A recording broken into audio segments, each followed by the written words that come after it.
And we're live. Welcome to this week's episode of the Career Catapult podcast.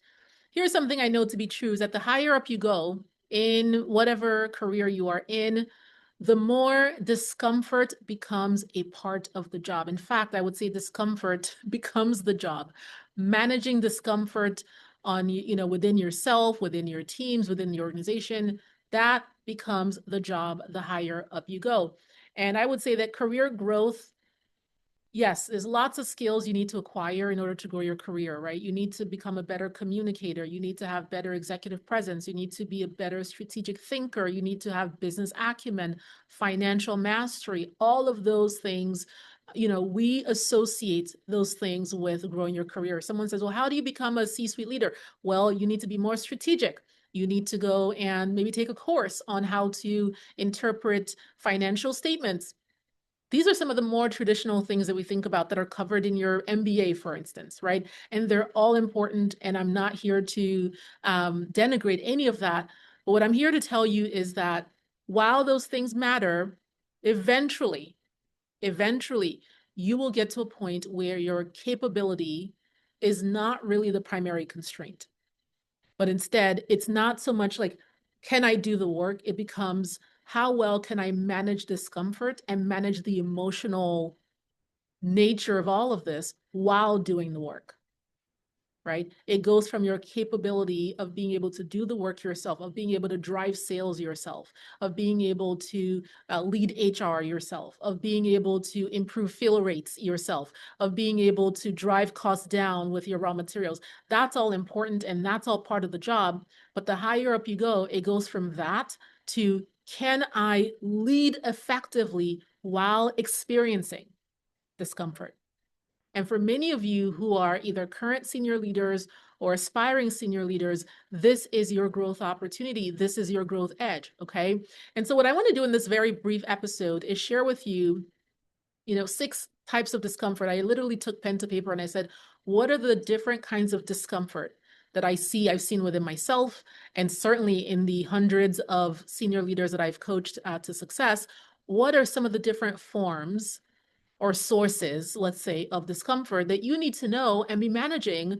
Because if you don't know and manage these, it doesn't mean you're not going to experience them. They'll be there, but they'll eventually take you out.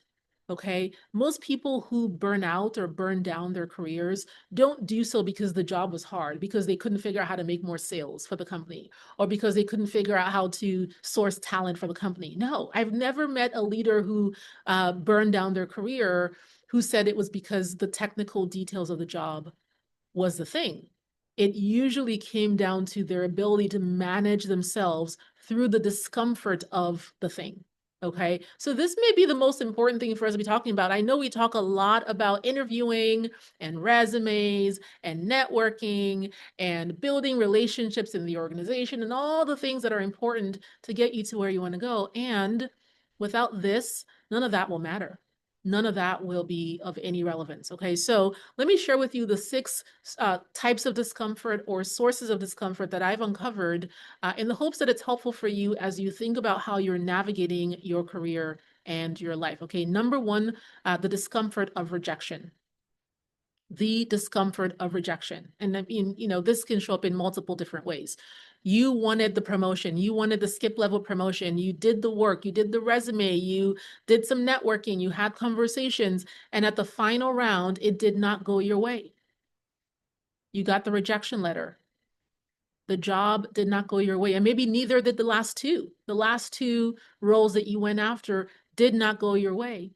Maybe you reached out to a LinkedIn contact in your search for this role, and you reached out, you sent them a message, and they ignored you. That you can see that they read the message, right? LinkedIn shows you when someone's seen your message, you can see that they saw it and they flat out ignored you. Or maybe worse, they blocked you. This has happened. Okay, they blocked you. The discomfort that arises with rejection. Now, most people can handle rejection one time. Okay, most people can do that one time, but when it happens again and maybe again and maybe again, what do you do? What do you think? How do you handle it? Right? Most people can handle rejection, but what comes on the heels of that if it happens again and again? And what is the quality of your decision making in the face of that? I can tell you most people, they get blocked on LinkedIn. Oh, they're throwing their computer under the bed for the next week. Okay. Because the ego has just been threatened. Okay. We don't like to think of ourselves as being the one who needs something from someone. And so it was hard enough for you to even begin the process of networking. And now you did. And then one person did not respond in the affirmative, and you want to burn the whole thing down. That is a discomfort of rejection. What is the quality of your decision making when you experience that? Okay. Are you still going to do the thing? Are you still going to hit your goals? Are you still going to send the email that you were going to send? Are you still going to reach out to other LinkedIn contacts? Are you still going to lead with conviction? That's what we're talking about here. We are emotional beings, we're emotional creatures, no doubt about that. But your ability to know that and still manage those emotions is everything. Let's go to number 2. The second source or type of discomfort that I've seen is the discomfort of disapproval. The discomfort of disapproval. Okay. What does this look like? Very similar to rejection, but a little different. Maybe you're presenting your work in front of the XCOM. You have been given $1 million budget to work on the next big thing for the organization. And this is like your baby. You know, you built this thing, you pitched it, you led the proposal, you got the CapEx, you did all the things. And now this is your big hoorah, your big final presentation to the XCOM, the C-suite. And everyone's nodding along, but then there's this one C-suite leader who hates the work. He berates it. He calls it garbage. He's like, this is garbage. This is a waste of time and money. And he's very vocal in his dissent. He's not mincing words. He's not shy about it. He's not insulting you, but he's being very direct about what he thinks about the work. What do? And maybe when he says it, a few other people pile on, as people tend to do in these scenarios. Now he asks a question and then 16 other questions arise that now start to poke at the vulnerability in the work, because nothing's perfect. Of course, there's some vulnerability in it, right? And now there's disapproval in the room. The air of the room has changed to one of disapproval. Now everyone's saying, yeah, maybe that wasn't such a good use of $1 million. What happens then? What do? You still going to go to the gym that day or that night like you planned? Are you still going to eat well as you planned? Are you still going to spend quality time with your loved ones the way that you planned? We can say yes, right? Because it's not happening right this second. But think back to the last time something like that or something that approximated that happened. How did you handle it? And if it hasn't happened, it will. It will, right? It will. You cannot go through a corporate career over decades and not have some level of disapproval that is high stakes. It means you're not doing anything of significance if that's the case, right? So what do? How do you handle that level of discomfort? Do you anticipate it? Do you anticipate that this is going to happen at some point? Do you have any tools in your toolkit, any tricks up your sleeve for how you're going to manage that? This is important. This may be more important than the financial acumen class that you were going to go take. This may be more important than, the cost savings negotiations that you were going to go master. This may be the thing that makes a big difference for you. And, let me back up and say that I'm talking to those of you who are already high performing. Of course, you're going to go do the financial acumen class. Of course, you're going to go do the cost savings negotiation. All those things will happen anyway. I'm not talking to anybody who is an underperformer chronically or who is not known to be delivering results in their business, right? This is not that. This is for those of you who are already doing well. I know for many of you, the opportunity area is how well you are managing your emotions and how well you're managing the discomfort that is inherent in the work that we do. Let's go to number 3. Another source of discomfort. This one's maybe my favorite, right? Exposure. Exposure. And I say exposure, so the discomfort of exposure. And I'm saying exposure, and I would even say versus visibility. The word visibility is very common, right? In the corporate landscape, we want more visibility. That's a word you'll hear thrown around so often because visibility is seen as a good thing. And generally it is, right? The more visible, the more people know you, know your work, know your name, right? The more likely things are to happen for you. But the flip side of visibility is exposure. Think about it, right? The flip side of visibility is exposure, being in the spotlight. And the spotlight can shine a light on you in a favorable light, or it could be unfavorable, depending. And so when you think about it this way, right now in your current role, you have a boss. And it is likely that boss, maybe your boss's boss, is a buffer. You have a buffer. You have a buffer. You have a cover right now. Well, what happens If you want to be promoted, or you want to, either be promoted internally, or you want to leave the company and go somewhere else and land your boss's job, guess what? That buffer has to be removed. That cover has to be removed. How do you handle that? Can you handle the buffer being removed? I find that a lot of people are ill prepared for that. They can handle the work and the projects and the failures as long as there's somebody else there who is accountable for it. As long as there's somebody else there who is the one throat to choke, as we used to say. But the moment it's like, no, you are the person, you are accountable to the board, you are accountable to shareholders, you are accountable to investors, you are accountable to the entire organization. That's where that becomes exposure. It's not visibility anymore, right? It takes a different tone. Now it's exposure. I'm exposed. I have no cover. I have no buffer. That's uncomfortable. There's discomfort there. And so what is your plan? How will you handle that? Do you think that just by osmosis, being next to your boss, you'll inherently just absorb what you need to know to handle that level of discomfort? And I have to say, for many people, that's the thing they fear. For people who are high achieving, high performing, who actually desire higher level of impact, higher level of compensation, the thing that stands in the way of that is like the higher level of accountability. The fear of, now I'm going to be the one that gets that phone call. And so they take that to mean, since I don't feel ready for that, that must mean I should not go after the promotion. I don't want my boss's job. I don't want that job. I hear that all, I don't want that job, right? Instead of thinking, okay, what needs to be done so that I feel prepared for that? What do I need to do? What are the tools I need to be able to handle that level of exposure and turn it into the right kind of visibility, right? This is what we mean. So the exposure can be uncomfortable. There can be discomfort associated with that, the removal of that buffer, right? Where you don't have that level of that cover anymore, and you are now accountable in some way for this thing working or not working. Okay, let's go to number 4. We're talking again about the sources, the types of discomfort that you can anticipate, you can expect, and consequently you should be prepared for if you are serious about accelerating your career and leading at a higher level. Okay, number 4 is the discomfort of uncertainty. Who doesn't know this one, right? The discomfort of uncertainty. You don't have a crystal ball. Your crystal ball works less and less the higher up you go, right? And so there's nothing but uncertainty. There's nothing but ambiguity. And what I find is a lot of people are not prepared to lead through the discomfort of that, of the not knowing if the product launch will turn out the way that we planned, right? Our pipeline, our innovation pipeline slated this for $5 million launch.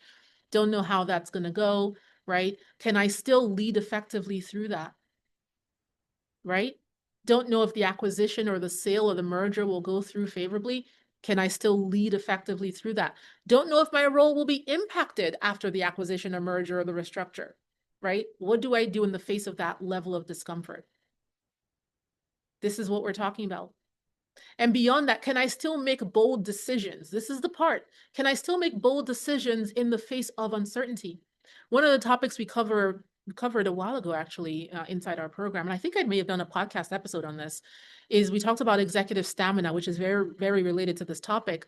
And I talked about how a lot of people, when they're making that transition from being an IC, being a producer, as I like to say, to being a leader, there's a shift that needs to happen that a lot of people don't ever make. And that is the idea that you still have to make bold decisions. So for instance, when you were an IC, when you were a producer, when you were the SME, okay, you would work on your projects, and then you would communicate to your leadership, oh, this project delivered $1 million, right? You would say, oh, this project delivered $500,000. You would communicate results typically after the thing's already underway or it's already done, okay? That's what you are used to.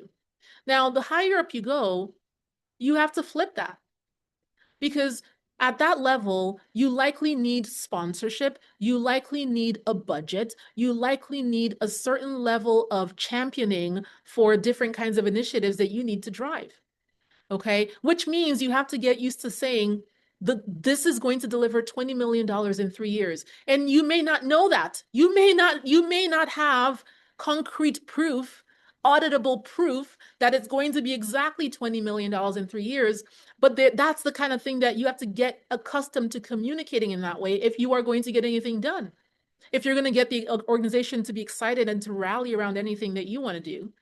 So many of you are still used to waiting until it's known, until it's certainty. And what you want to do is begin to expand that cone of uncertainty and begin to communicate results even before they have happened. And I know that this is a different, it's a reframe, it's a paradigm shift for many of you. It's not how you're accustomed to operating, because you see it as like, well, I don't know if that's going to happen. Am I making up a number? Am I telling a lie? Right? And yet, so then what happens? Then you go to your leadership and you say, hey, I need money to do this project. And they say, well, what's the point? What's the ROI? Oh, I don't know. We'll have to do it first to see. Good luck. Good luck getting a penny. Do you see that? So the discomfort of uncertainty is a real one. It's important because in this day and age, who the heck knows what's going to happen? You can have the best laid plans, and then a geopolitical event can happen and knock the whole thing down. And yet, you have to forge ahead, and yet you have to lead your teams, and yet you have to launch products, and yet you have to buy and sell companies. All of those things must continue. And the leaders who thrive are the ones who do not pull their punches. They don't sit on the sidelines and wait for things to reorganize and settle. They're the ones who go. They make bold decisions. They make bold predictions. They act even when they themselves may be experiencing a great deal of discomfort within themselves.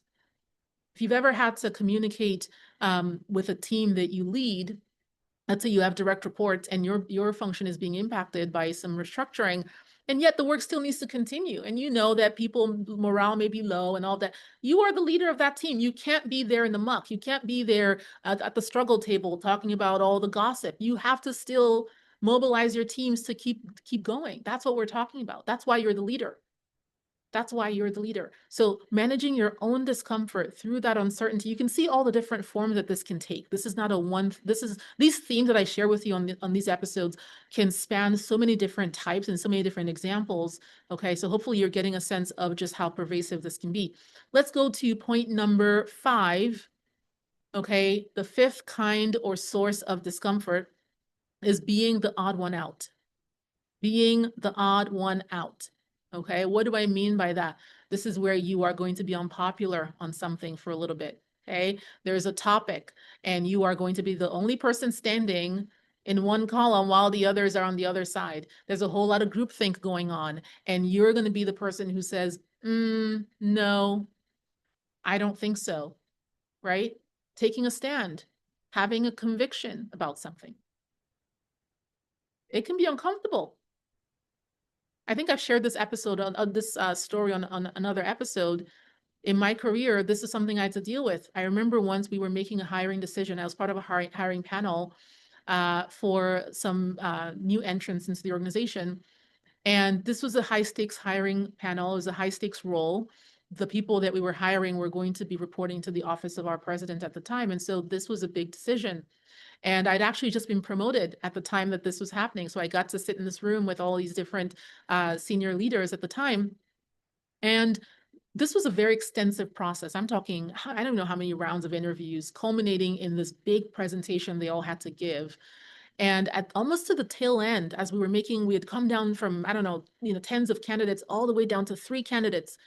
And we were looking for our final 2. So you can see just this had been weeks and weeks and weeks. And at that moment, someone much higher ranking than me, okay, said, yeah, but, and so there were a couple of different people. One person in amongst those 3 was a Black woman who was just wicked smart, had done all the things, presentation was sharp, everything.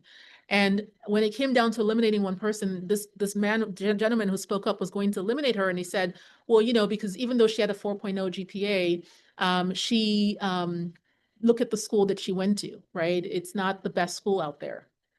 And you could have heard a pin. I mean, I was like, no, if we were going to eliminate her on that basis, that should have been made clear in the beginning. Now I went to an HBCU, and the school that she went to was an HBCU. I went to Howard for my MBA. And so of course my ears perked up once I heard that. Now it was uncomfortable. I could have said nothing. I could have just, no one would have said, it wouldn't have even been noticeable if I said nothing. Everybody else was nodding along. And I was the one person who said, I don't think we should eliminate her based on that. If that was a requirement, we should have made that clear from the very beginning. And she shouldn't have gotten to this point. To then eliminate her because of her school doesn't seem like we're following the process, right? That was uncomfortable. My hands were shaking a little bit when I said that. My voice probably shook a little bit. But being able to lead through that discomfort is what I'm talking about. And many of you, you're faced, there are moments in your day, there are moments in your life where you're faced with that, but you think, oh, I'm going to be the only person. Oh, it's not going to be a popular decision. Because of course, the moment I said something, a couple other people chimed in and said, yeah, let's pull up our PowerPoint presentation with all of our criteria. Let's go back to our criteria. So that became a call for us to go back to process versus nebulous criteria, right? And if that was the only thing that I was there for, to me, that would have been, that's great. If that was the only contribution I had to that meeting, I was okay with that. All right. So being okay being the odd one out, being okay being the bold person, having a conviction, taking a stand. Does that mean that you want to take a stand on everything and have an opinion on everything that you are voicing? No, there's lots of things I say nothing about that I think. I have a lot of opinions, okay? Those who know me personally can attest to that. And yet there's lots of things that happen that I don't feel the need to voice an opinion on. So I'm not talking about always needing to find a cause, but it's really knowing the things that you will not stand for, the things that you will stand for, so that when those things show up, you are ready to go. You're ready to go. So leading through the discomfort of being the odd one out, resisting the groupthink that can sometimes be, inherent in these sort of environments that we're in. Okay, let's go to the last and final one. The last source or type of discomfort is the discomfort of unfavorable feedback. The discomfort of unfavorable feedback. This one's huge because many of you are used to hearing praise. You're a high performer. You're a high achiever. You've done a lot of great work. You are accustomed to praise. You're accustomed to platitudes. You're accustomed to getting the exceeds rating, right? And it is easier to give you the praise and the platitude and the exceeds rating. It's easier to give you that than to tell you the truth. And so maybe you have a boss who you've asked them enough times what you need to do to improve, and they finally say, well, actually, you could be more strategic. Your communication in that presentation, it was good, but you could have done this, and that, right? So they give you some unfavorable feedback. What do you do? How do you feel? How do you process that? Or maybe you're in a program like mine and I'm the coach and I give you some unfavorable feedback, some direct feedback, let's say, about your readiness for the role or about the brand that you have and the thing that needs to be done to correct it. How do you feel? Does your ego get in the way of that? No one likes to think, when I ask people, are you coachable? I don't even ask that anymore because everybody says yes. Nobody's ever said I'm not coachable. But coachability goes beyond being able to hear unfavorable feedback. You wouldn't be at this point in your career if you couldn't hear it. And I would dare say you wouldn't be at this point of your career if you couldn't somehow process it. But the real distinguishing factor is your ability to seek it out, your ability to be excited by it, okay? Your ability to be hungry for it. Now, very few people can say that. But the recognition that your growth will come on the heels of something that you're not doing that you could be doing, or something that you are doing that you need to stop doing. When you get that, you'll be grateful for it. You'll be grateful for that kind of feedback. And most people aren't there yet because they have to protect the ego, see, the identity, the 20-year veteran in their corporate career, the one who everyone comes to for solutions. That's who they identify as. And so now when you get feedback that is highly valuable, precious feedback, it makes you uncomfortable. The discomfort of getting tough feedback.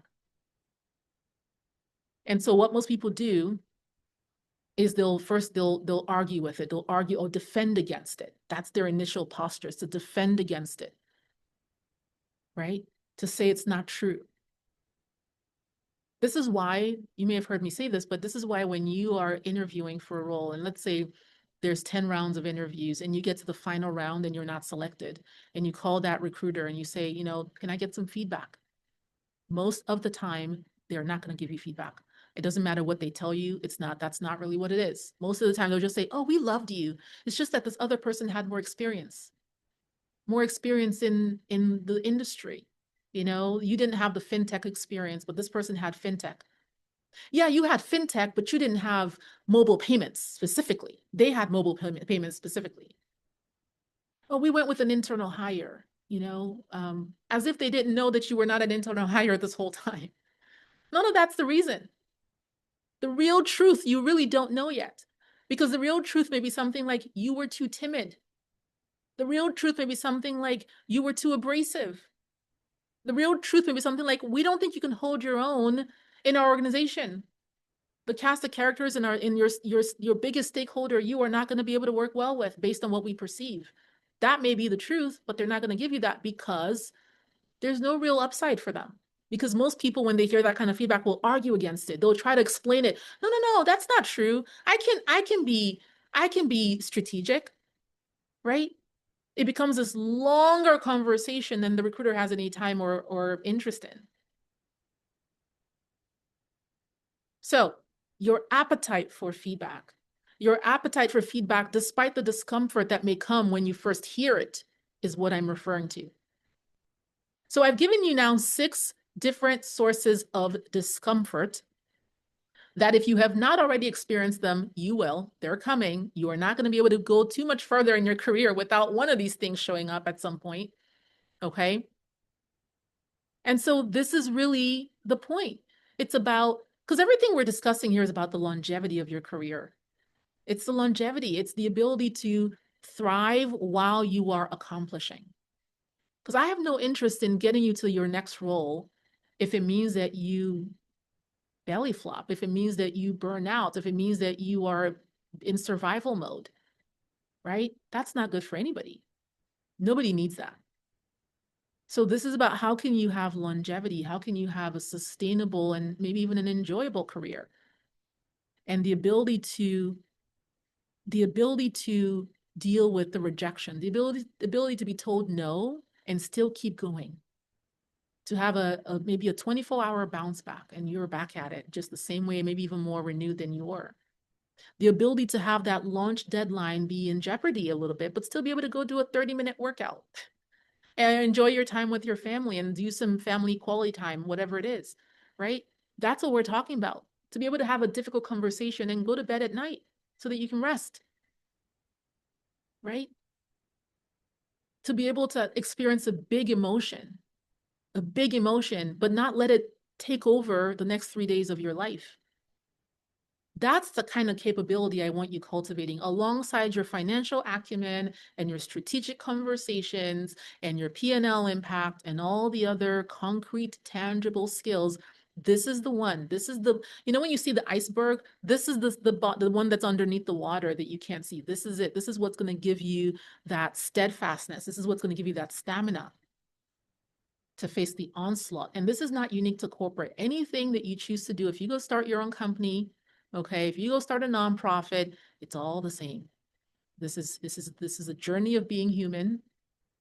Okay, it's all the same stuff. It's just in a different vehicle. As long as you're working on anything where you will be dealing with people, there's an interdependence of people. You have people's emotions and egos involved.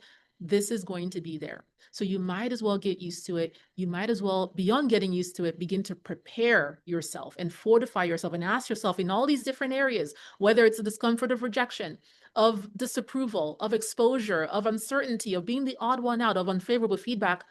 Are you cultivating that? Are you becoming better at handling that than you were the quarter before?